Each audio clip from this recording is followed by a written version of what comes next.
And we're live. It's transfer deadline day, people. We've got 7 people in the building. Make sure you leave a like, subscribe if you're new. We're going to talk all things City transfers. We might talk about some other clubs' transfers. You've got myself, you've got Joe, you've got Rebel. It's a 3-man stream. I don't think we've done one of these ever, lads. Ever? Dortmund. Okay, we did a 3-man stream for Dortmund. But today we decided we're going to bring back maybe weekly live streams. Keep in touch with you guys, talk about all things City related. And we thought with transfer deadline day being today, 3.5 hours left or so, what a good time to bring it back. Let's see who's in the building. We've got Renner's breaking news. We are signing Haaland. We're going to get on to Haaland because obviously for us on our channel anyway, he was a massive talking point in January. You know, there's constant updates on Haaland. We predicted this. We predicted constant updates, up and downs. We've got Abdul Jallo in the chat, the news signing. Yes, he is going to be, I reckon, the first person we speak about. Julian Alvarez, we're all very excited about that. Mr. T in the chat is Alexander Isaac or Nunez. Either of you want to talk to me a bit about who the hell they are? Arsenal. Oh, go on. Arsenal. That's exactly the Arsenal one, Isaac. I don't know about Nunez, but I know Arsenal are going for Isaac. I think Newcastle were trying to get Nunez and it fell apart last minute. I think someone was trying to get him and he fell apart last minute. The Benfica didn't want to sell him. I know Romano was a tweet. Actually, no, you just walk away. I'm going to get the tweet up, boy. I want to find out who it is. Arsenal will struggle to sign this January, man. Jesus Christ. John Coster, 3 people. Yes, John Coster, 3 people. We decided we would probably bring these streams back and hopefully have to ourselves, the 3 of us, weekly, and maybe get some guests. We were trying to get a guest on tonight, but it may happen yet, but we're not too sure. But it is what it is. You see, anyway, I think with the best place to start off, fellas, is Julian Alvarez. He is our new signing. Yes, City have absolutely signed a striker. And how exciting is that? I've got some notes here because I was excited to talk about this guy because we're waiting a while. I think it's fair to say we're waiting since probably before Sergio Aguero left the club to sign a striker. We knew with the deteriorating ability of Sergio Aguero and the deteriorating amount of time he was able to play that we would ultimately need to find a replacement, and that replacement process was very much stalled for one reason or another. We've been linked with loads of strikers over the last year or two. None of them really came into fruition. I think it's fair to say we made a fool of ourselves in the Harry Kane situation. We're trying, I think we're trying our best to get Erling Haaland, but that is much easier said than done, and we will get on to Erling Haaland because, like I said, it's a big talking point. But we have landed this guy. It's a done deal. It's a here we go. We did a video on that the other day. Do go watch that if you haven't done already. We are in dead our initial thoughts on the here we go moment. It got a good few views. It's a pretty good video, I think it's fair to say. Mr. T says we were linked during Euros for Isaac. Oh, are you a City fan, Mr. T? I don't remember being linked with him if he is. Julian Alvarez, we signed him in the region of 14 million. Now, we were willing to offer Tottenham, what was it, something like £120 million for Harry Kane, something along those lines. And now we've just got this 22-year-old as of today, I believe. Is it today? It's his birthday, Alvarez? Today is his birthday. He's 22. We offer £14 million sterling, which is about 17 million euros, is what River Plate will get. He's accumulated 36 goals and 25 assists in 96 appearances for River Plate. Joe, I think this guy is a pretty exciting prospect. I've seen a lot of people comparing him to Sergio Aguero. If he can even have half the impact Aguero had for Manchester City, I think we're on to a bit of a winner here. I mean, he's been compared to Aguero, but I compare him to Gabriel Jesus a little bit as well, considering I'm a little bit sceptical of the whole he suits also playing out wide, because we all know how that worked out for Gabriel Jesus. We all know how he played. I mean, I've seen highlights. He looks a much better finisher than Jesus, so I'm not worried in that department. I mean, I think it's the right decision to keep him out on loan for the rest of this season. I think it's not going wrong here, so there's no need to bring him in just yet anyway. And hopefully they don't choose to extend the loan, because it's beyond me why they decided to include that. Yeah, we had a little discussion there. I think it was the other night, how bringing him in now, it'll do something to team chemistry. Definitely it will. If you're bringing in someone new, it will bring in some, maybe not issues, but it'll take a while more to blend, which for the summer is maybe the perfect time. But then they have the option again to extend it to next year. And then we come up with the exact same issue again. So I don't know what the point is. City should have said, look, 6 month loan back. That should be it. But same way you can look at it, probably got him a bit cheaper by leaving him there for the year, but money isn't really a problem, I suppose. Like, what's the difference between 18 million, I think it's 18 million pound we're spending on him? 18 million pound and what? About 22 million pounds, probably what else I'd be spending on it. Yeah, I think the initial fee is £14 million, but it's probably 14 is reported by Sky Sports. Dara, you might like this one. Dara Riley's in the chat. He says, wouldn't get ahead of Danny Mandrew in my eyes, but that's just me. I wouldn't say so. I don't know. Actually, you can see have a Danny Manju short in there. Actually, I said I'd let you know. Sign short.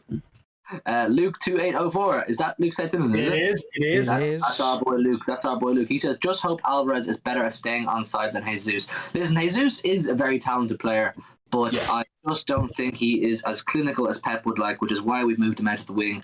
And he started off pretty well there, but I don't think he's having the same impact that Mahrez has had on that right wing. Mahrez is absolutely on that right wing. But listen, there's a quote here from Cheeky. He says, Alvarez will remain with River Plate on loan until at least July 2022. This is a talking point I think we need to iron out a little bit, because I find the whole thing a little bit confusing, right? He says he'll stay on loan until at least July 2022, with Buenos Aires Giants hoping their Copa Libertadores campaign extends all the way to October's final. Do they play like a summer competition similar to the League of Ireland ones? I'm very sure it's very similar to the League of Ireland one, where they kind of it'll be going into, like you said, October. But again, that brings up the same thing as where we were. What's going to happen with Tinkham? He's not going to just go in and gel straight away. I remember having these concerns about Laporte. I remember we signed Laporte, I think, literally, like yesterday was the 3 or 4 year anniversary. It's a very, it can be a very, very, like, what's what I'm looking for? It'd be a very hard fit to get in, which is why I thought summer was really good. But, you know, I hate to be real, but I kind of hope River Plate get knocked out now, you know what I mean? There's nothing rude about that. There's absolutely nothing rude about hoping River Plate get knocked out. But this is why I find this whole thing a little bit annoying. He's saying at least till July 2022. I would have thought pay River Plate maybe another 2 or 3 million extra, because like there's not a huge amount of money in Argentinian football as it is. So these millions are absolutely massive over there. Pay them their bit extra, and then take him now, because I think he'd be an absolutely fantastic option to have at least off the bench. I don't think about it now. I don't really agree with the now thing, man. I think it's got to be like a weird gelling process. That's what I'm saying. I think the waiting the 6 months would have been perfect. But again, that probably, like, he's good enough, they'll probably get past around the 16. I think around the 16 is when the summer is. So I think you get past it. Personally, I think they will get past. We'll be waiting until next year. But still, I think it's a lot of shit. I think give him the 6 months, and that should be fine. To be honest, that's my opinion. With 36 goals and 25 assists and 96 appearances, I assume is he the main man?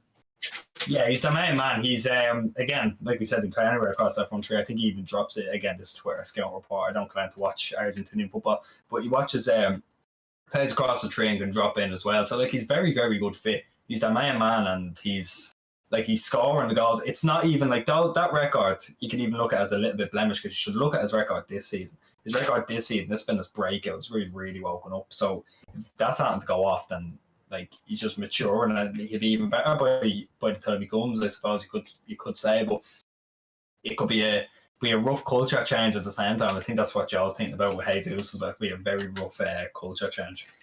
Which is why I would have thought that it would have been at least an option to bring him in now and give him these 6 months, not like under pressure to perform and score goals, but just 6 months whereby, he can play, and give him time in matches maybe they were doing well in, or matches where we need to rotate, or even if injuries occur, obviously you can bring him in and give him these 6 months or 4 or 5 months remainder of this season to gel and to acclimatise to living in Europe, not just in England, which is, I know Mediterranean players struggle with a little bit. Joe, what do you think about the at least 6 months thing? I mean, there's the potential that we could get this guy when he's 23 rather than 20, like he's just turned 22 today. It could be another year.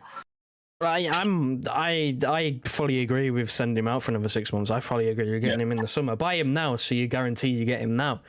But what I don't agree with is having that optional 6 months. I don't understand it whatsoever. It's pointless.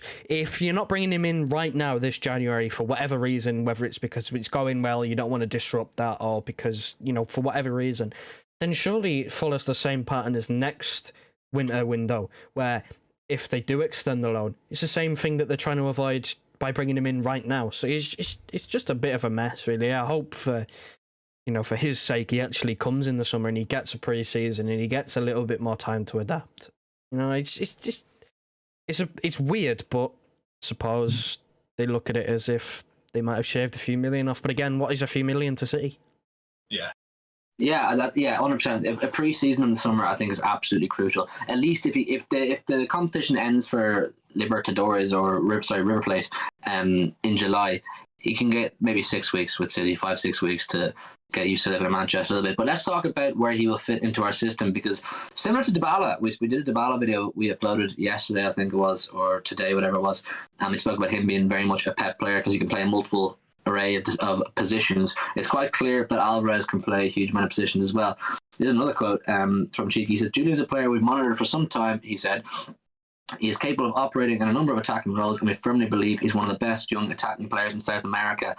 I think it's fair to say, even way before Pep arrived at City, that our scouting network is probably, it's unbelievable. It's absolutely unbelievable. We have a history now, since the takeover in 2008, of bringing in players that people haven't really heard of, or else you'd hear about them on Twitter, or you'd see a compilation or two, and we bring them in and turn them into absolute superstars. I mean, a more recent example is Ferran Torres. He came with us, what was it, 14 odd months maybe, max? Something like that? I think it was pushing 18 months. Something like that. Anyway. That's factoring in that he's only gone in January. I think it was about 18 months. And in that period, he became one of Spain's most relied on players at an international level. And of course, he had a few pretty good appearances for us as well. I just don't think he was able to really kick into our system properly, and maybe struggle on that front. So that's just an example of how we find players that, yeah, they're quite clearly talented players and some people will know of them, but we turn them into big players. You just got to move to Barcelona. I mean, that's a pretty damn big move for Ferran Torres. So yeah, Julian Alvarez, capable of playing a number of positions. Do you think we actually view this guy as the out-and-out striker that we're all, branding him as, or is Pep going to make him a false nine, stroke winger, stroke cam, stroke whatever the fuck he feels in a given week? Fingers crossed it's a false nine, because I think me and Joe have gone back and forth. I'm actually not sure your stance now. I'd like to get it, but I don't really think we need an out-and-out striker. Like, I know you're going to call me fucking mental, but I don't really think we need an out-and-out striker. I think we're winning with this system. No one's cracked it. Absolutely nobody has cracked the system. No one knows how to defend it, because we can bring in new personnel every 2 weeks. We can chop and change with the players we have. So that is me to say, don't change it. If it's not broken, don't fix it. We're top of the league by what could be, I think, 6 points gap, providing Liverpool win the game in hand. We're doing well in the Champions League. We're out of one of the cups, but we're still in the other one. We're going to see on Saturday. It's a winning system. If you can get Alvarez and you can get him in that false nine system, which he seems to be doing because his passing's quite good as well. Again, Twitter scouting reports have said that his passing, his link-up play is fantastic. And again, he play out in the wing, he do what he wants. He's really getting across the front lines. I hope he's playing as a false nine. If we're playing with an out-and-out striker, again, I understand that he's a good goal scorer, but don't change the system if it's not broken. That's how I see it. Yeah, I'm the same. I do agree with you 100% that if the system's working, don't alter it. And I think it has worked for us now for about 18 months, all through last season and pretty well so far this season as well.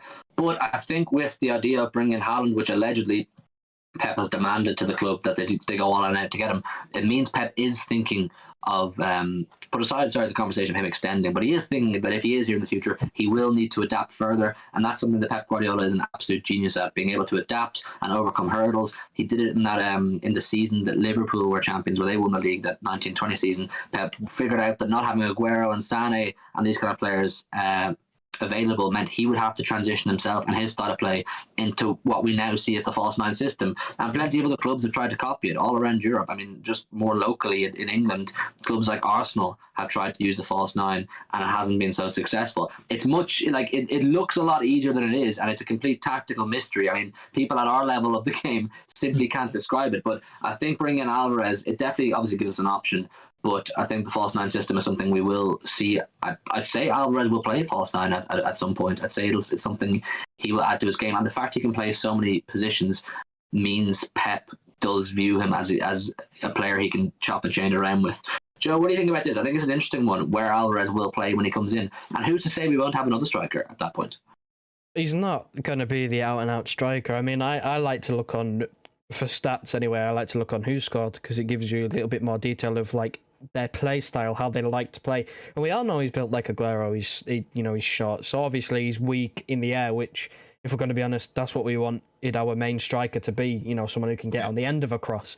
And judging by his profile, it says he also likes to cross as well, which, again, we'd rather him being on the end of it rather than crossing himself. So I do think if he comes in, it will be a false nine, or you could see him out wide, because again, he can play across the front three. So it's really it's going to maintain the fluidity that we currently have, and that makes us so good at the moment. Because he could start through the middle, then 10 minutes later, it could be on the right. 10 minutes later, it could be on the left. It could be through the middle again. Like, he's going to maintain how fluid we are, which is why we're doing so well. So, you know, it's not going to mean we're going to play with an actual striker, but he can finish his chances. We've seen, well, if you've watched any highlights, you can see he can score. He can score goals inside and outside the box. So he adds a threat, someone who we can potentially rely on to finish more chances. But he will, come in and maintain the false nine. At least I think so, anyway.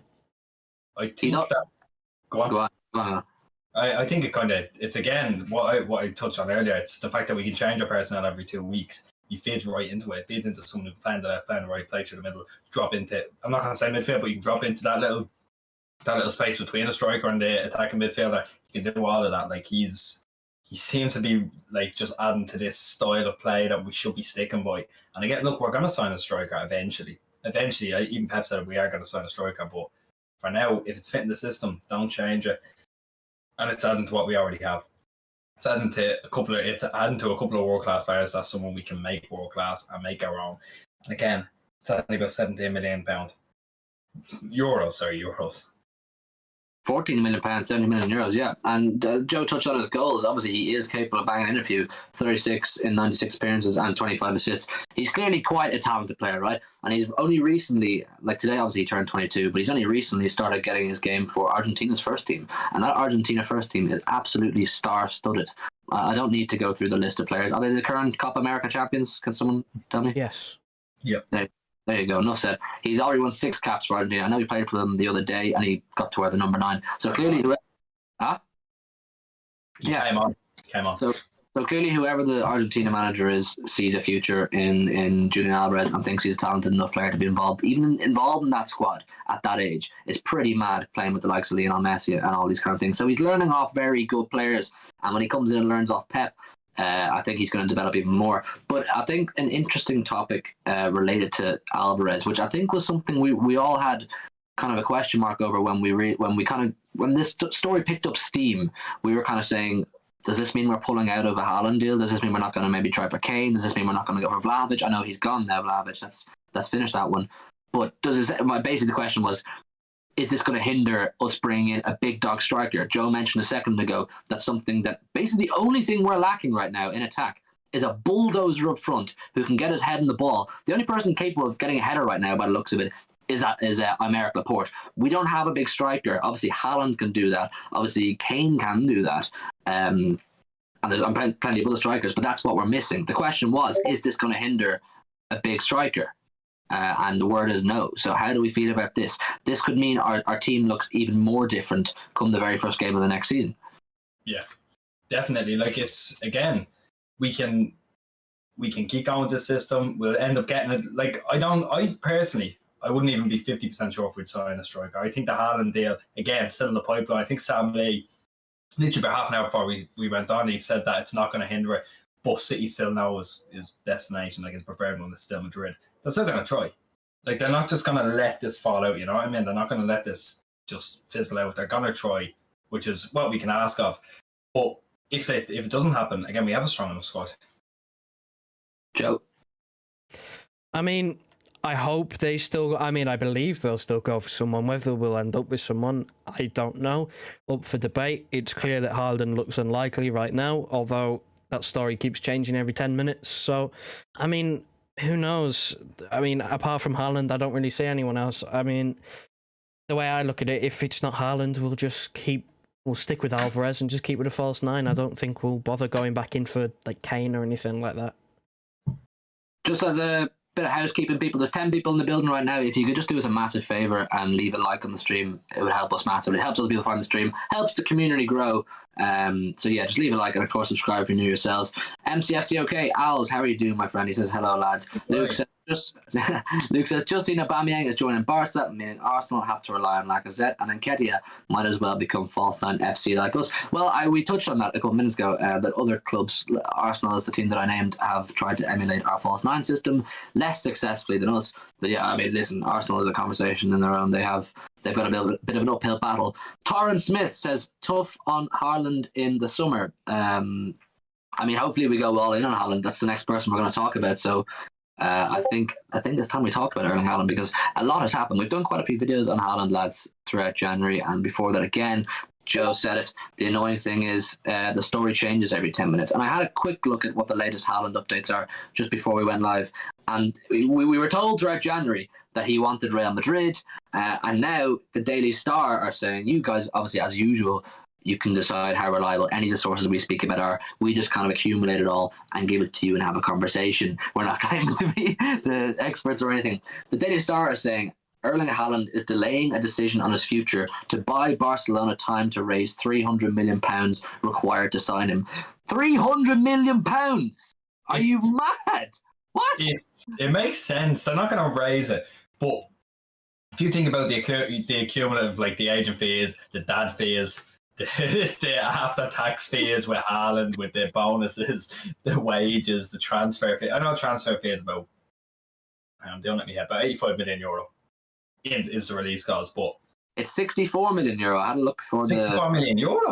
Sorry, pounds. No, right, yeah. So it's in and around what 78, 79 million euros. I thought it was £75 million. But it doesn't change. It doesn't change. Barcelona won't have the money. I know we like to mess around and say they are actually probably can't afford Ferro, but they have some money. Excuse me, they just got a big loan, but they still won't have the money. Or legally, they probably will have the money, but legally they shouldn't have the money. They shouldn't be able to sign him. Well, that is a Daniel Ek from Spotify. Is that his name? Is Daniel or Simon Ek? Yeah, Daniel Ek. He's looking to pump £345 million into Barca to sponsor their shirts. We've got Phil Foden in the chat. Phil, should you not be sleeping or getting ready for FA Cup or something on the weekend? He says, hello, big up you from the Big Six show. Thank you, Phil Foden. If that is you, of course. I appreciate you coming. Of course it is, man. Of course it is. Of course it is. Abdul Jallo says, do you think we will sign a left back in the summer? We can touch on that one. Huh? That's a great question. I really want to talk about that. You know what? Before we go on to Haaland, we can touch on the left back decision. There's 14 people in the building. Like, subscribe, all that stuff. Let us know your thoughts as well while we're talking about it. We'll start the conversation off. Let us know, is there any left backs we should go for? Because as it stands, we have Cancelo, who is absolutely smashing it at left back. I think when he plays left back and he's on form, I think he's the best left back in Europe, Cancelo. He's revolutionised the left back position. I think he's unbelievable going forward. There's possibly a little question mark hanging over Cancelo defensively, because he doesn't get tested as often as other left backs do. But going forward, I think he's undisputed the best in Europe when he's on form. We've also got Ake, who can play there. He doesn't look so bad. Zinchenko has once again turned down offers because he wants to fight for his place at City. That guy's got the heart. Zinchenko has got the heart of a Manchester City player, and he's the kind of player you want at your club. So there's options. And this has obviously been similar to striker. Left back is a position we've talked about for a long time as City fans collectively. So what do you think? Phil Foden says, I want Theo Hernandez.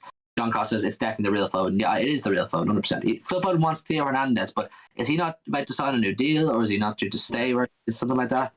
It's looking really like he's signing a new deal. Even he's been putting him, his agent, and I think it's Maldini who sorts all that stuff in AC Milan. He's been speaking about it publicly. I think that's kind of off the table. We won't end up getting him. Very good left back. Very, very good attacking left back. Again, Gosens is gone now. We were looking at him. We had him on it for ages. That's gone. But another controversial take. I know I'm full of them tonight, right? We don't need a left back. And if we were to get anything in the back line, be a right back before we get a left back. My TV is just turned off. We get a right back before we get a left back. Because I think, personally, Cancelo is perfect at that left back, and we don't need another one. If you want to get cover, get a right back. I agree. I mean, I've just ranted on about Cancelo for about 5 minutes there. I don't personally think. I think maybe a year ago, before Cancelo really got into his flow at City and he really found his feet, which he has done recently, I would have said maybe we do need to find a left back, because as much as I do love Zinchenko, I do think he has his flaws. I do think he has a few little flaws. He's got the heart, he's got the passion, and he definitely has the ability. I just don't know if he has the composure all the time. That's the little question mark I have over him. Still, I've no problem playing with him. Joe, what do you think about that left back one? I think I'm in the same boat as Rebel. I don't think we need one. I think it's just striker. We just need a big dog striker, is it? I'd say a striker and a defensive midfielder. That is it. We don't need a left back. We've got 3 or 4 players who can play left back. No, we've got 3 or 4 players who can play left back. We've only got 2 or 3 who could play right back. At least in the senior squad, anyway. I mean, I know we've got a couple of people. We've got CJ Gunriley who's filled in there. Obviously, Wilson Esbrand, the best left back in the world. Yet to come through. So, I mean, no, if we need anything, it's a right back, not a left back. I think with the three of Ake, Zinchenko and Cancelo. That's more than enough to cover there. Laporte has also played there in the past as well, so that can be used as an emergency cover. And then when it comes to right back, we've got Walker, who, solid as always, he rarely misses games. I know he did it for a period this season, but he rarely misses games. Cancelo can cover there, but he's mainly operating at left back now. And then after that, you've got Stones, who's filled in there a couple times, but that's it. So I think a reliable, consistent backup to Walker is probably more important than a left back. I'd say we should be going for that instead.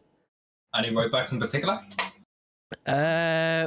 Off the top of my head, no, not one that we can necessarily afford. I mean, there's names floating around, but I'm not too sure at the moment. I mean, it's surprising because I can name left backs, but I can't name right backs. The one that comes to my head is Lamptey, but you're gonna have to be paying out your ass to get him. So he's just not. He's very injured. He's very, very injured. Yeah.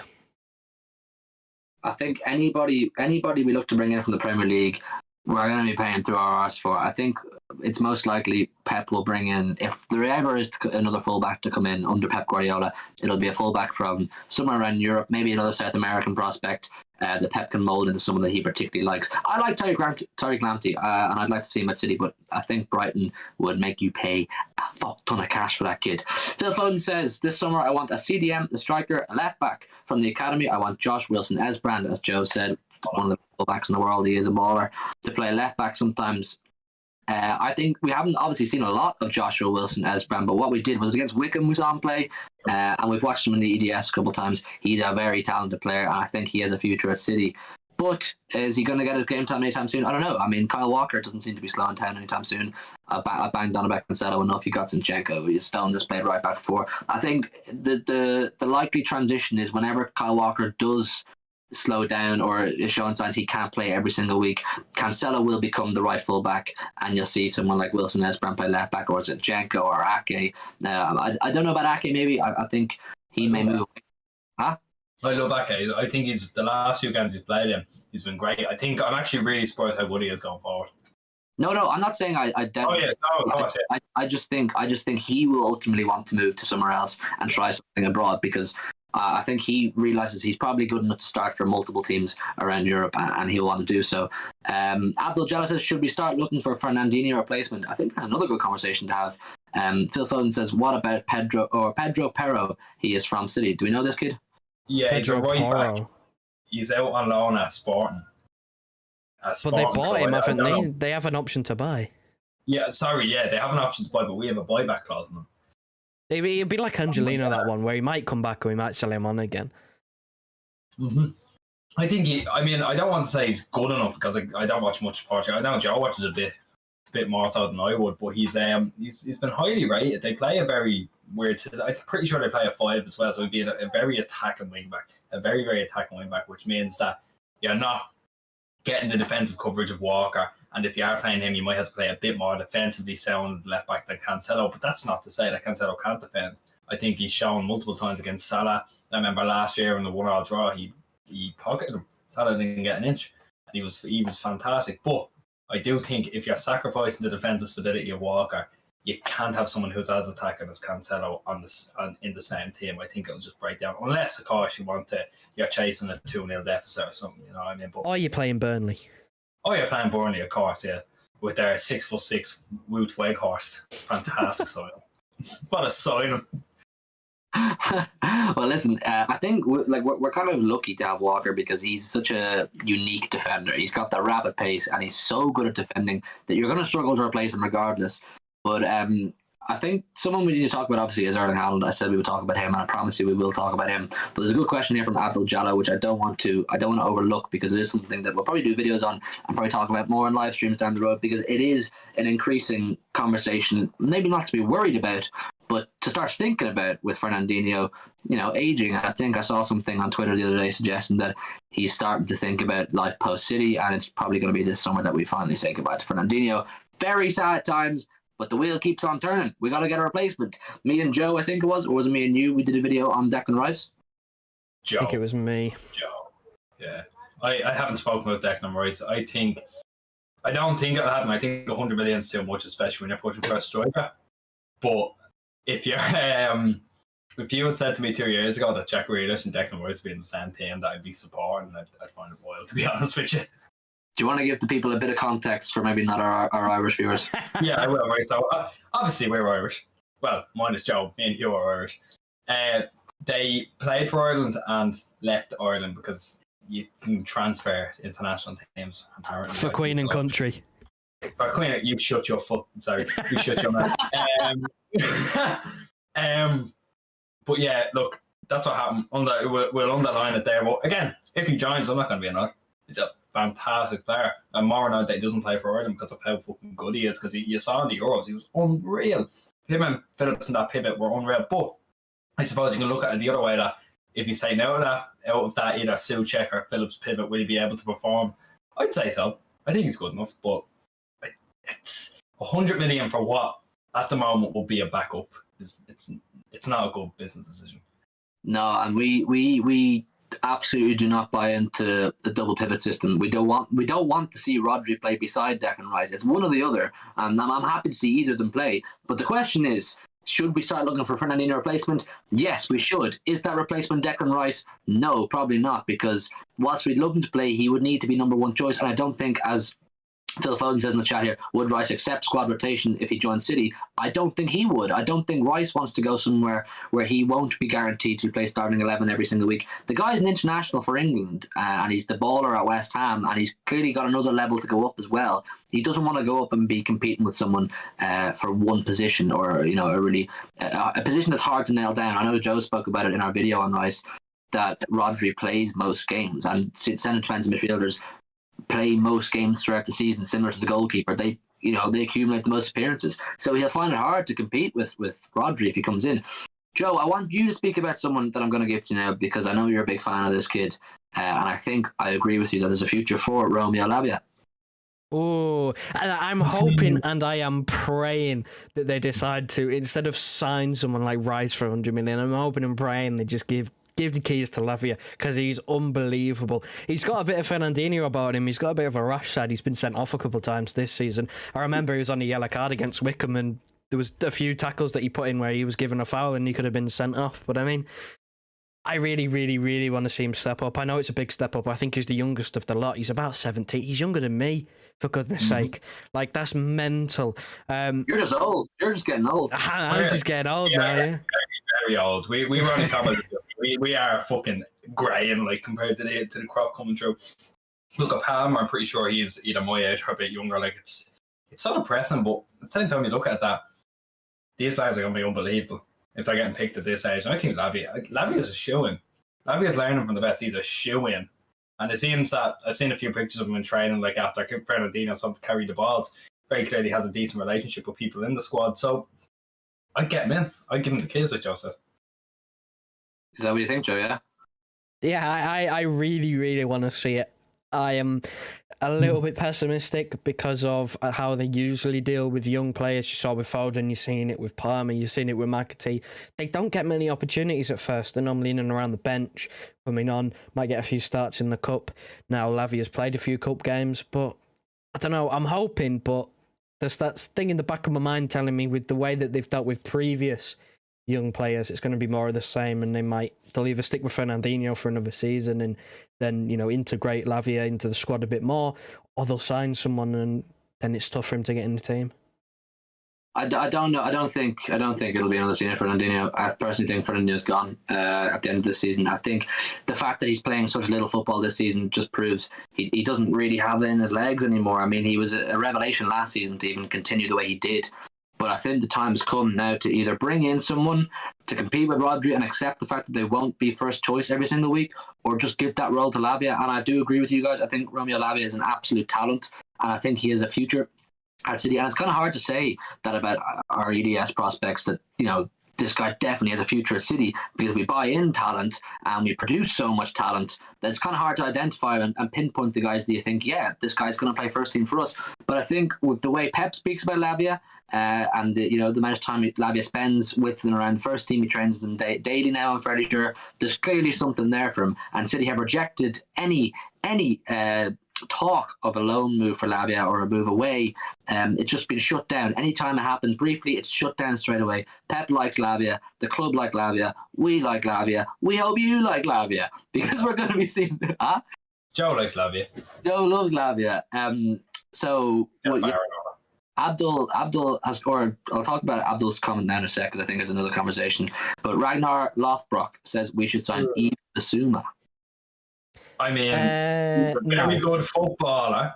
He's a very, very good footballer. He's also a progressive 8. You wouldn't be sitting in that 6. We can't. There's not really else you can say about Yves Bissouma. I don't think we can really go into detail on that one. We can't afford anything. I mean, if we were to bring him in for whatever reason, I think Pep would turn him into a pretty decent number 6, but I don't think it's going to happen for a few reasons.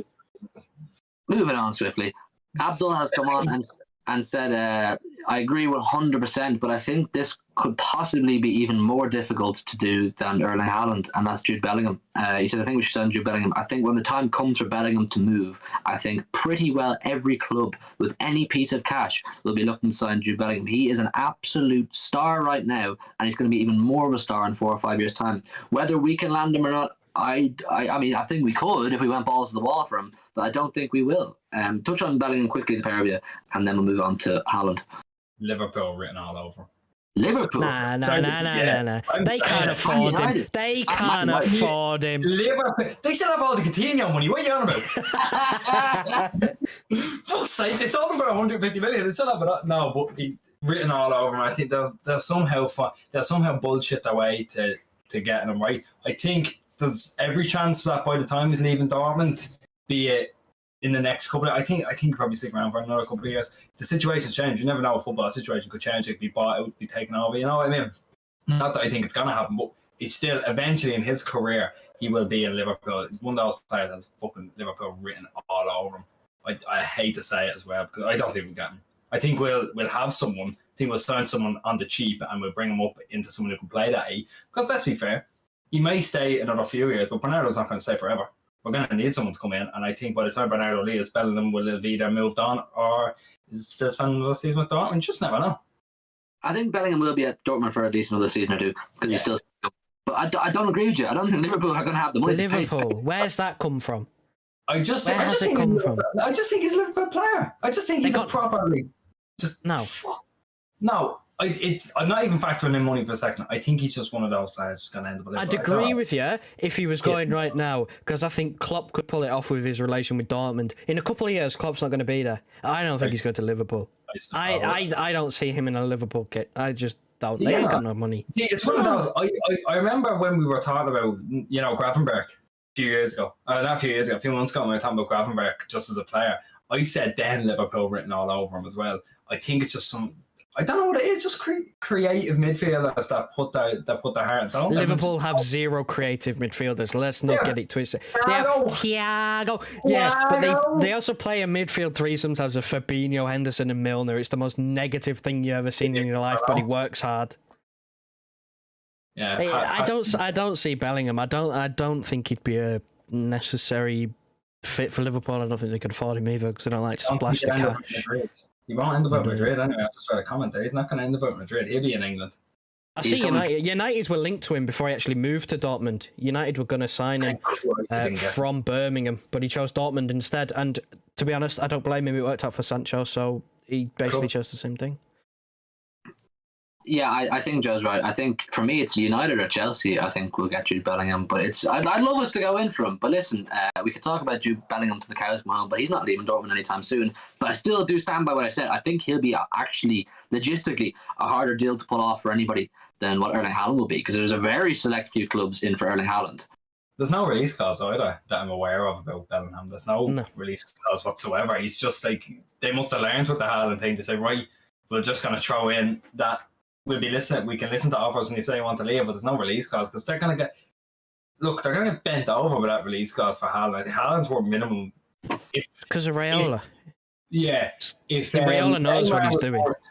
If Neymar was worth 200 million, I'd say Haaland's worth minimum 170. minimum. Raiola knows what he's doing with the Haaland release clause. Oh, He definitely. knows he was going to be off, and he wants to make sure he's off, and he collects another big pay packet in a couple of years by adding a release clause. He knows what he's doing. Bellingham is family agency as well, I'm nearly certain. I think we looked at. Was it him we looked at? No, it was Kane. No, who the fuck? Kane was family. Yeah, no, but we saw someone else who had a family one. I can't think of who it was. Bellingham's Haaland. agent. Alfie Haaland. No, Well, he's not his no. agent. Well, he's getting 20 million with the fucking He's transfer. still getting a bag for the transfer, but he's not his agent. He's part of the agent. We need a bit of filler here. How is that working? How is he getting 20 million for being the man who? Right, listen. We'll get on. I think we'll get on to Haaland now. There's 13 people in the building. Please, if you do us a favor, once again, I'll ask, just leave a like on the stream. It really, really helps us. It doesn't cost. Huh? Read the pin comment. Read the pin comment. You get 10 years good luck if you leave a like on the stream, and subscribe, of course, if you do. It really helps us. Doesn't cost you anything. Have your say in the chat as well on anything we talk about, any of the players that we have spoken about possibly the City could go in for in the future, or we have been officially linked with. Have your say. Let us know. We love hearing your thoughts. We love you guys getting involved in the conversation. Joe has officially dropped the Haaland photo below me. You can see the Norwegian mutant below me mid-celebration. He is someone that is very sought after throughout Europe right now. But the amount of clubs that are actually showing official interest is minimizing by the day because there's constant reports changing all the time, suggesting it's where he wants to go. I have notes here on Haaland, and I'm going to have a flick through them while you guys talk about the month of January with Haaland, because the month of January with Haaland was a madness in its own right. It started off with us being really optimistic that we're going to sign him. Then he was off to Madrid. Now he's off to Barcelona. And then Sky Cave is saying that City are on pole position if he's in the Premier League. It's a madness. Chat, let us know your thoughts. There's 15 people in the building. Let us know your thoughts. Joe, start with you, mate. Sum up the month of January and our relationship with Erling Haaland. Is there any relationship? There's been a supposed meeting. Has that happened? We never know. His agent was in hospital. I mean, so us personally. He's wrecked my head in January. He's wrecked my head as well. I'm sick of it. The story change. Like I said before, the story changes every 10 minutes. What is the point? You get your hopes up, and then the next day it'll be like, oh, he's set for Madrid, and then you get all down thinking it's not going to happen, and then something positive will come out, and then your hopes will start to just rise little by little, and then it all come. I've finally decided to myself that I'm not believing anything until the summer when it actually happens. You all right? Because no, I'm not. My head has firmly fallen off. My head has fallen off. I'm not believing anything until the summer because I just can't be bothered with the story changing. I know it's going to change a lot in the summer as well, but at least we're actually going to find out what's going to happen. Rebel. I went from being really, really confident to I will genuinely, like, I don't know what I'd do if he signed because it's not happening. I'd be willing to put on any bet right here, right now, that it won't happen. I think it's either Barca or Madrid. I don't honestly how Barca will somehow financially pull it off. I know you said something about Daniel, like, I don't care. They shouldn't have that money. But legally, they don't have the money. They do obviously have the money. Legally, they don't have the money, which will lead me to look at Madrid. But then, how's that going to work? How's it going to work at Madrid? Like, if you do process of elimination, comes down to PSG and City, but it doesn't work like that. The pull of Real Madrid is still firmly there. The pull of Barcelona is still firmly there. We've seen how good they are in the past. That's why players go, oh yeah, that's a football institution. Barcelona are falling apart. They have 2/3 of the Middlesbrough front line that got relegated currently starting from. That is mental. That is mental. I don't understand how anyone can look at it, taking that at face value and say, I want to go there. Whoa, they still have, they have La Masia, they'll obviously have young players come through all the time. That's the main part of it, and it really bothers me. Proper annoys me. If you look at it in a realistic standpoint, no one should want to go there. Apart from the fact that they sold Neymar, bought Ousmane Dembele with the Neymar money, and now Ousmane Dembele is going to be going and playing alongside Neymar at PSG for free because Barcelona haven't found a deal for him. So they spent £120 million on a Neymar replacement that he's going to be playing with Neymar next season for free. Well, look, for Erling Haaland, the Daily Star are saying he's holding out on his decision to give Barcelona more time.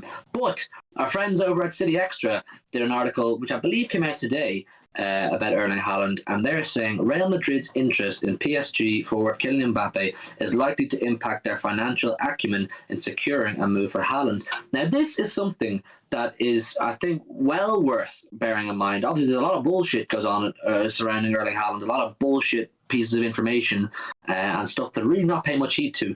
But this is something we spoke about. Can Real Madrid actually finance Erling Haaland and Kylian Mbappe? Apparently, Real Madrid are crossing their fingers and begging Haaland to stay at Dortmund for another year past the summer, basically do another season at Dortmund, which I don't think is going to happen, just so that they can work up the finances to get him the following summer and have Mbappe and Haaland in the same team. I think it's mad. I think if we are to get him, and this is an issue, a genuine issue for Real Madrid, that they have to decide between Kylian Mbappe and Haaland, we can get him this summer. Now, of course, Sky Cave says if you're talking about seeing Haaland in the Premier League, Manchester City are in pole position. But we also spoke about recently, Kylian Mbappe is possibly having his head turned by PSG. I don't know. I genuinely don't know where to credit this to, but I saw that Benzema had already was organising for the agents at Madrid to be buying houses from, to be buying properties from to live in. That's 98% done. Mbappe to Madrid, that is. I think that's 98% done. So they'll need someone to get in. The only reason that it wasn't done in January, how they can approach him on a pre-contract and get him signed down for free for the next season right now. The only reason why they didn't do it is because they have PSG in the Champions League and they didn't want anything to happen before that game. They didn't want to sign him on a free and for anything, for the clubs to be basically mudded and lots of arguments going on before their Champions League clash. That's why they haven't done it now. Otherwise, I'm pretty sure they would. I mean, they're offering 200 million in the summer, so they clearly want him. They probably still want him. That was the exact same source what I read about the properties. Where was that? I cannot remember. I saw it on Twitter. Look, I saw on Twitter that it was Mbappe was already scouting Madrid properties. That's how done deal it is. And if that's true, I mean, PSG are going to have to get someone. Ousmane Dembele is not good enough to fill his shoes, and he's also going to be playing about 10 games a season because he's made of chalk. It can be absolutely they can fall apart with Mbappe gone. So we saw there's always, I know they play some shit football, okay, but there's always that lingering threat of Mbappe just hanging around. I know Neymar's there as well, but he has not got the same. I'm trying to say it without disrespecting Neymar in the sense that Mbappe is their main threat. Neymar obviously are going to be afraid of him, but no one in world football in that position has the blistering pace and clinic and the finishing. I think it's a clinicality. Is it clinicality? I think. Murray's good at English. What are you trying to say? Clinicality. Is that a word? Clinicalness? Hang on. Right, VAR check. Just talk away. Clinicalness in front of goal. Mbappe to Real Madrid is done and dusted. Announcement after PSG match boiled, and every Spanish source is confirmed today. So that's. Thank you, Ragnar Lothbrok, for that piece of information. And just to add to City Extra, CX, whatever you want to call them, their article says it has been stated that the expected arrival of Mbappe from France on mega wages makes a potential deal for Haaland more complicated, and that's what we like to hear. We like this as City fans to hear that Real Madrid are getting a bit unsure as to how they can finance Haaland.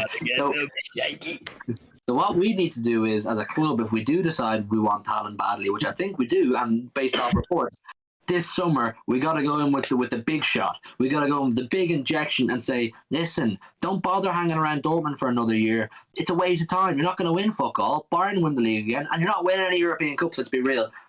Come to us. Come to Pep. Come to the Blues. Play beside Jack Grealish. Play beside De Bruyne. Play beside Foden. We've got some serious ballers. We saw you hugging Foden after the game last year in the Champions League. Come on, son. I think it's a good sign, but it's an annoying sign. I think, you know what I think it is, lads? I've got a theory here. I think the Spanish media are really fucking annoying on this one. They're really, really pushing to get Haaland into their league. So they clearly got wind today that Madrid are a bit unsure about getting Haaland because they can't finance it. So immediately they go, oh, but Barcelona could possibly come in and get him. They've just signed fucking Adama Traore. And we know he's much better than Mbappe. He's much better than Mbappe. Are you trying to tell me? Are you trying to tell me for a second that Haaland wants to go and play with fucking baby oil Traore instead of and Braithwaite? Let's not take the piss. Right, they have Braithwaite as well. They have, I think I already said it, 2/3 of the front three that Middlesbrough went down with. They're missing Alvaro Negredo. That's it. They're missing Alvaro Negredo, and then they can get the boys back together and they can go down to what's the second tier, Spain? And Aubameyang. There we go. They got Aubameyang as well. And he's fucking useless. He's useless. He's shy, right? He could go and feast in La Liga, but I mean, he had 2 good seasons here and then went to shit. Like he got dropped from the Arsenal squad from bad attitude. The captain, he's muck, right? Even if they won't get out of their Europa League qualifying thing, they won't get out of it. They'll still lose. They're useless, right? And I hope I'm praying on the downfall. Me personally, praying on. All right. Lads, my point is, the Spanish media realise how wank the La Liga is, so they're absolutely desperate to get Haaland or somebody in to fix their league, give them some shit to write in their papers. I just don't believe for a minute. I don't believe. I can understand on a level why, when Barca come knocking, Haaland kind of goes, "Oh, a big institution of world football, come knocking. Maybe I should go there." But he's not stupid. He must realize, if I can realize, that playing with Aubameyang, Traore, and Braithwaite is not as good as playing with De Bruyne, Foden, and Bernardo and these players. So I don't believe for a second that he's holding out. This is bullshit. I'm going to call out the Daily Star here now. If any of you work for the Daily Star, I'm calling you out. You're useless. I understand though, from a Madrid point of view, like the whole waiting an extra year. I understand that part. The Barcelona part, like you said, is complete bollocks. Cheeky. That's pure cheeky from Real Madrid to say to him, "Listen, we can't really finance it now, but if you can just hold out another year, we'll get you. Okay, just hold out another year." It's cheeky, but that extra year. No, I don't think the release. I genuinely don't think the release clause stand. I think it's this summer. I could be wrong, but at the same time, next summer is when Benzema's contract expires. No, he's going to sign a new one. He's signed a new contract. Yeah. I understand it from a Madrid point of view, but again, it's just complete and utter waffle. It's the Spanish media trying to. Ever since Ronaldo and Messi left, they shit the bed, and they've been trying to find someone ever since. Yeah, I was gonna say that this is the media turnaround saying, "Look, we need someone to start watching it." Because, look, I'm gonna be honest. I watched all the El Clásicos growing up because it was Messi and Ronaldo. I didn't watch any other La Liga games. I'm sure that's the same for a lot of people. I haven't watched an El Clásico since Ronaldo left. Because it just fell apart. Even then, Barcelona were shit because they were falling apart. They got beat by Liverpool in one season, and I think it was either the season before or the very same season they got pipped to the La Liga. They got pipped to La Liga because they fell apart in the last few games. It was shocking. I'm just Ragnar says Real Madrid is the only option for him. Real Madrid obviously is an option, and if Real Madrid weren't windy about the fact that they can't finance both Haaland and Mbappe this summer, I'd be saying, you know what, I hold my hands up. I can't argue with the guy for wanting to play for Real Madrid. But if they're telling him, "Yeah, listen, son, we can get you in 12 months' time coming summer, just hold out in Dortmund for another year, win nothing, and waste another year of your development." Not waste it, but don't win anything. And I saw a lot of journalists say today that Dortmund won't be able to hold on to Haaland with the level of offers Haaland's getting. He's going to find it hard to say no. And then you've got our boy Sky Cave coming through saying, City are in pole position to sign Haaland.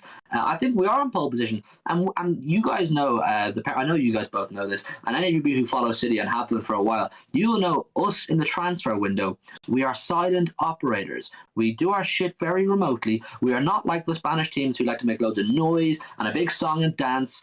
And do just a big performance over it. We like to go in, offer our guy his peas, offer him his house, offer whatever he wants, and get him signed, then announce it, done deal. So I think that's what we're doing. I think we're taking our usual approach with Haaland. We will go from the summer, but you won't hear a song and dance about it from the big dog journalists anyway. I'm sure the other journalists or people who report on football transfers will give you all sorts of stuff like what colour boxers he's wearing on a given day. But the big dog journalists... What bag he has on in an airport. Yeah, they won't have much news because City don't leak much news. When we are in for a transfer, we don't leak much news. And I think that's the way we'll go about Erling Haaland. I mean, I don't even know what more to say on Erling Haaland. I've talked about this guy so much for weeks and weeks. I still stand in the position that I think it's 50-50. It's not less than 50% that we're going to sign him for me, and it's not more either. I think it's completely up in the air, and that's down to the way City operate. We don't do it openly and loud and proud. It's just we just do it silently. I think it's good news. It's good news that Madrid are getting a bit worried about not being able to finance Mbappe and Haaland.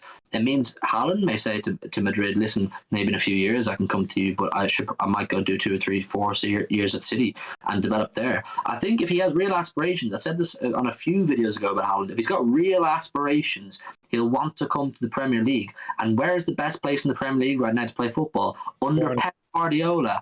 Arguably, don't argue me about this, but it is arguable that he's the greatest manager of all time or one of the best of all time. It's hard to say no to this guy. So I think the pull factor of Pep, if we can get him on a contract extension of some sort, even 2 years, a year or two, will be absolutely massive. But don't expect many updates from the big dog football transfer journalist like Romano, because he won't know. We just don't do, unless Raiola obviously decides he wants to do things loud. That's a different story, which he hasn't. And Raiola has obviously named us. I think we're in a good position, and I think if he is to come to the Premier League, he's going to come to us. But the fact that Madrid are getting a bit worried now is a good sign, and Barcelona can go fuck themselves. I don't believe for a minute that Barcelona are going to get this done. Even if Daniel Ek from Spotify does get that sponsorship deal over the line and they get their 400 million shirt sponsor, I still don't think they'll get Haaland. You know they're getting the stadium rights as well. Spotify are getting, it's going to be the Camp Spotify. It's going to be great. Would like to confirm as well, I did do a little bit of research while you were going on there, that Haaland's release clause is only active in summer 2022. So if for whatever reason they did hold out and he for whatever reason did decide to wait out for Madrid himself, they'd be paying out their ass anyway because Dortmund would be wanting, 150 million because there's no release clause. So it'd be gone in the summer. Listen, the most reliable source in football transfers has spoken about this the other day. And he says, I'm working hard. Hopefully soon. Sean Goder.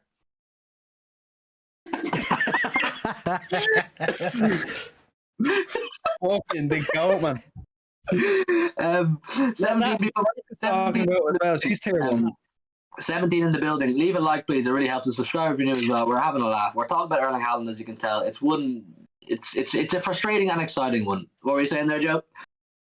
Yeah, no, I mean, listen, if Madrid are starting to get a little bit shady because they can't afford it, then if they can't afford it in the summer, they're not going to be able to afford it if he, again, like I said, if he was for whatever reason to stay, release clause isn't active anymore, so they won't be able to afford him afterwards either. So it's either the summer or they don't get him. Which, he's going in the summer, isn't he, realistically? Because if no one gets him in the summer, then who's going to stop him 150 million? If plus Madrid his agent turn fees, plus him, his wages and everything. Go on. I think if Madrid turn around to him and say, can you wait another year? Raiola will do the talking for them and tell them to fuck off, right? I think that's what the story's going to be. Raiola's not going to wait around. Do you think Raiola waits for anyone? No. The thing is, sorry to cut across you. Let me just cut across you. Just for 1 sec. If Man City say to Raiola, listen, those Madrid wankers are being tight with their cash, I'll give you 50 million right now, son. Raiola's going to lick his lips and his big fat belly and go, yeah. I'm having a bit of pep in City. And Ragnar's come through and he says, Alfie Haaland's dream is that one day his son will play under Pep. Raiola won't get the 50 million next year. No, but Raiola will have a massive clause in the contract that sees him get plenty of cash. You best believe that. But the point you made about playing under Pep, I do firmly believe, and that is our biggest pull factor. Not that we've won multiple Premier Leagues recently, not that we've got loads of cash. Obviously, it's a good thing we've got loads of cash. The biggest pull factor we have at our club is Pep Guardiola. So we need to secure that guy for another year or two past his current contract and say to Erling Haaland, we probably understand you won't be here for 10, 15 years because you want to go experience playing for Madrid and Barca when they do get good again. But you can play for us under the GOAT. Pep Guardiola, win a Premier League or two, possibly be our top goal scorer in a Champions League winning campaign. Bear in mind, it will be our first ever as well, pending we don't win it this season. It's a fantastic offer, and I agree with you that Pep, playing under Pep is realistically the biggest pull factor we have. What are we saying? Definitely. Definitely. He is right now. He's the best manager in the world. He plays the best brand of football in the world. He has fantastic players there to play the football, which is another factor. He'll want to come in, play with a De Bruyne, play with a Foden, play with Scott Carson. Like, we have so many good players right now. I'll try to keep them straight. We've got so many good players, which is a pull. But I mean, half those players aren't there without Guardiola. Let's be honest. Let's not take the piss there. Half of them aren't there without a footballing philosopher like Guardiola there. And again, if we do land Haaland, it'll be because we have that man, that beautiful bald little man there. You know what I mean? Dude, we don't have Jack Grealish without Pep Guardiola. Pep Guardiola was the big pull for Jack Grealish. Dano Neerman says, hope you guys are all right. Spider emoji. We are. We spoke about Alvarez. Ragnar says, Sheikh Mansour will personally handle this deal and sign Haaland next season. Mark my words. Ragnar, if that happens, big up you. I really hope that is the case. Huh? I like Ragnar. He seems pretty fucking cool. Ragnar's a cool guy. Ragnar's one of the boys. I think we're going to wrap it up here. We've been going for about an hour now. We're going to do this maybe once a week, maybe on a Monday, every Monday. I think if it's a good day that suits us, possibly. It won't be maybe all three of us every single week, but we'll chop and change it around. We'll talk about what's going on in the world of Manchester City every Monday live for an hour or so. And whatever you guys want to talk about. We want to thank you all for coming in this evening. There's 14 still left in the building. Do leave a like if you haven't done already, and do subscribe if you're new. Join the community. Joe, if you would do me the massive favor and drop the link to our Discord server in the chat, feel free to any of you guys in the chat want to join our Discord server. Some of the guys you see in the chat there are already in it. We spend all day talking about City and football, and it's a cool little community, so do join it. Like, subscribe. Get your name on screen as well. Yes, you'll see the names below us on screen there. You can get your name there if you're a member of the Discord server. It's free to join as well, so it's just a bit of fun. Ragnar, 2 blue love hearts, absolutely. Go! After Dan. Yeah. Sorry. Yes, thank you all for coming along to our live tonight. We will be back next Monday. I promise you, I will be here at least with Joe. I don't know what Daryl's work plans are. I'm in more unfortunately. We're gonna make this a weekly show. We will hopefully get guests on as well. We've got some other friends who are City content creators. I'm sure you know plenty of them. We'll hopefully get them on in the weeks to come, and we'll just have a laugh. Join the community, like, subscribe. If it takes your fancy, join the Discord, and we'll see you next Monday at about 7:30 again, if that suits. Joe, wrap it up, Joey boy. Good night and God bless people.